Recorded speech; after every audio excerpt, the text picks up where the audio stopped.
যদি চাই তেতিয়াহ'লে যিসকল লোকৰ ড্ৰাইভিং লাইচেন্স নাই তেওঁলোকৰ বাবে ইতিমধ্যে কেন্দ্ৰীয় চৰকাৰে এক নতুন নিৰ্দেশনা জাৰি কৰিছে আৰু সেই অনুসৰি যদি চাই তেতিয়াহ'লে আঞ্চলিক পৰিবহণ বিষয়ৰ যি কাৰ্যালয় আছিলে সেই কাৰ্যালয় তেওঁলোকে তাঁতবাতি কাঢ়ি থকা যিসকল লোক আছে তেওঁলোকে ড্ৰাইভিং লাইচেন্সৰ বাবে গৈছিলে সেই সকল লোকে এতিয়াৰ পৰা RTO কাৰ্যালয় নগ'লে হ'ব 1 জুনৰ পৰা তেওঁলোকে ব্যক্তিগত যিসমূহ স্কুল আছে সেই স্কুলসমূহত ড্ৰাইভিং লাইচেন্সৰ তেওঁলোকে পৰীক্ষা দিব লাগিব আৰু তাত পৰীক্ষাত তেওঁলোকে উত্তীৰ্ণ হোৱাৰ পিছত তেওঁলোকক সেই চেণ্টাৰৰ পৰা তেওঁলোকক ড্ৰাইভিং লাইচেন্স দিয়া হ'ব এক অৰ্থত যদি চাই তেতিয়াহ'লে ড্ৰাইভিং লাইচেন্সৰ বাবে যিসকল লোকে বছৰ ধৰি তেওঁলোকে দ্বিতীয় কাৰ্যালয় তেওঁলোকে তাঁতবাতি কাঢ়ি আহিছিলে তেওঁলোকৰ বাবে কেন্দ্ৰীয় চৰকাৰে এক বৃহৎ সকাহ তেওঁলোকে আগবঢ়াইছে অৰ্থাৎ যদি চাই তেতিয়াহ'লে RTO কাৰ্যালয়ৰ যি কামৰ বোজা সেই বোজা হ্ৰাস কৰাৰ উদ্দেশ্যেৰে ইতিমধ্যে কেন্দ্ৰীয় চৰকাৰে 1 জুনৰ পৰা সমগ্ৰ দেশজুৰি এক নতুন নিৰ্দেশনা তেওঁলোকে জাৰি কৰিব 1 জুনৰ পৰাই কাৰ্যকৰী হ'ব আচলতে যদি চাই তেতিয়াহ'লে আঞ্চলিক পৰিবহণ বিষয়ৰ যি কাৰ্যালয় আছে সেই কাৰ্যালয়ত ড্ৰাইভিং লাইচেন্সৰ যি পৰীক্ষা অনুষ্ঠিত হয় সেই পৰীক্ষাত তেওঁলোকে সেই কাৰ্যালয়ত গৈ নিদিলে হ'ব তেওঁলোকে এতিয়াৰ পৰা যিসমূহ ব্যক্তিগত স্কুল আছে সেই স্কুলসমূহত আচলতে সেই পৰীক্ষা তেওঁলোকে দিয়াৰ পিছত তেওঁলোকক যি ড্ৰাইভিং লাইচেন্স সেই দিয়া হ'ব এই যি নতুন নিৰ্দেশনা আচলতে জাৰি কৰিছে কেন্দ্ৰীয় পথ পৰিবহণ বিভাগে সেই নিৰ্দেশনা অনুসৰি যদি চাই তেতিয়াহ'লে যিসকল লোকৰ ড্ৰাইভিং লাইচেন্স নাই তেওঁলোকে 1000 টকাৰ পৰিৱৰ্তে তেওঁলোকে এতিয়াৰ পৰা 2000 টকা যি জৰিমনা সেয়া ভৰিব লাগিব আৰু যদি চাই তেতিয়াহ'লে যিসকল লোকৰ আচলতে ড্ৰাইভিং লাইচেন্স নাই তেওঁলোকে বিভিন্ন স্থানত ড্ৰাইভিং লাইচেন্স নোহোৱাকৈ তেওঁলোকে গাড়ী চলায় সেইসকল লোকে যদি আৰক্ষী বা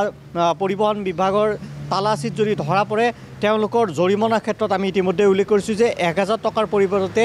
2000 টকা পৰ্যন্ত বৃদ্ধি কৰা হৈছে ঠিক তেনেদৰে যদি চাই তেতিয়াহ'লে 18 বছৰৰ তলৰ যিসকল কিশোৰে গাড়ী চলায় তেওঁলোকে ড্ৰাইভিং লাইচেন্স নোহোৱাকৈ গাড়ী চলায় তেওঁলোকৰ ক্ষেত্ৰতো কেন্দ্ৰীয় চৰকাৰে কিছু কঠোৰ হোৱা দেখিবলৈ পোৱা গৈছে তেনে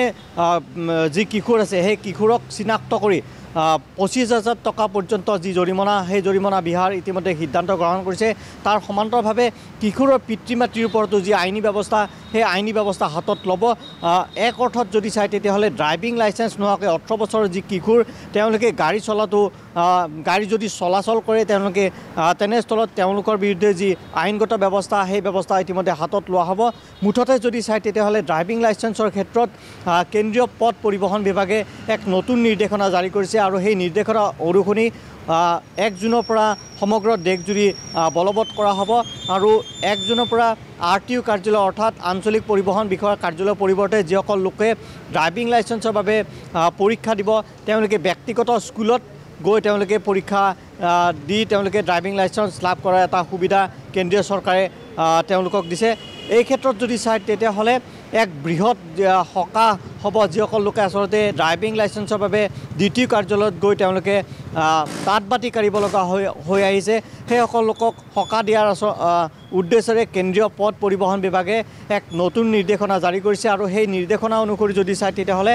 1 জুনৰ পৰা সমগ্ৰ দেশজুৰি কাৰ্যকৰী হ'ব এই নিৰ্দেশনা আৰু এই নিৰ্দেশনা ভিত্তিতে যিসকল লোকে বছৰ ধৰি তেওঁলোকে ড্ৰাইভিং লাইচেন্সৰ বাবে তেওঁলোকে আবেদন কৰি আহিছিলে বা তেওঁলোকে পৰীক্ষা দি অৱতীৰ্ণ হৈছিলে আৰু পৰীক্ষাত তেওঁলোকে উত্তীৰ্ণ নোহোৱা যিসকল লোক আছে তেওঁলোকৰ ক্ষেত্ৰতো কিছু সকাহ দিয়াৰ এটা ব্যৱস্থা ইতিমধ্যে হাতত লোৱা হৈছে আৰু এই ক্ষেত্ৰত কেন্দ্ৰীয় চৰকাৰে যি নিৰ্দেশনা আচলতে জাৰি কৰিছে সেই নিৰ্দেশনা অনুসৰি চৰকাৰী যিসমূহ স্কুল স্বীকৃতিপ্ৰাপ্ত স্কুল আছে সেই স্কুলসমূহত আচলতে ড্ৰাইভিং লাইচেন্সত পৰীক্ষা দিয়াৰ ব্যৱস্থা কৰা হ'ব আৰু সেই স্কুলসমূহত এজনকৈ পৰিদৰ্শক থাকিব আৰু সেই পৰিদৰ্শকগৰাকীৰ উপস্থিতিত আচলতে ড্ৰাইভিং লাইচেন্সৰ যি পৰীক্ষা সেই পৰীক্ষা দিয়াৰ পিছত এজন ব্যক্তিক আচলতে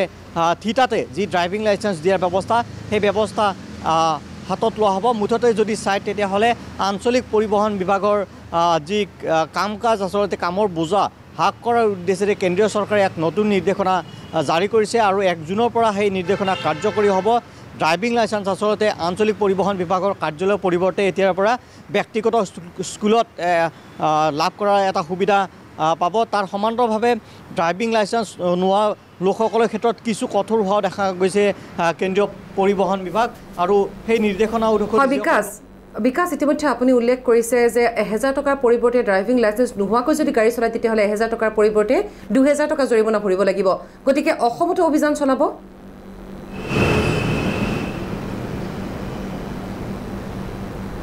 নিশ্চিত ৰূপত আচলতে যদি চাই তেতিয়াহ'লে সমগ্ৰ দেশতে আচলতে এই নিৰ্দেশনা বলবৎ কৰা হ'ব। কেৱল অসমতে নহয়, সমগ্ৰ দেশতে এই যি নিৰ্দেশনা সেই কেন্দ্ৰীয় পথ পৰিবহণ বিভাগে ইতিমধ্যে জাৰি কৰিছে। যিসকল লোকে ড্ৰাইভিং লাইচেঞ্চ নোহোৱাকৈ তেওঁলোকে যান বাহন চলাচল কৰে, তেওঁলোকক পৰিবহণ বিভাগ বা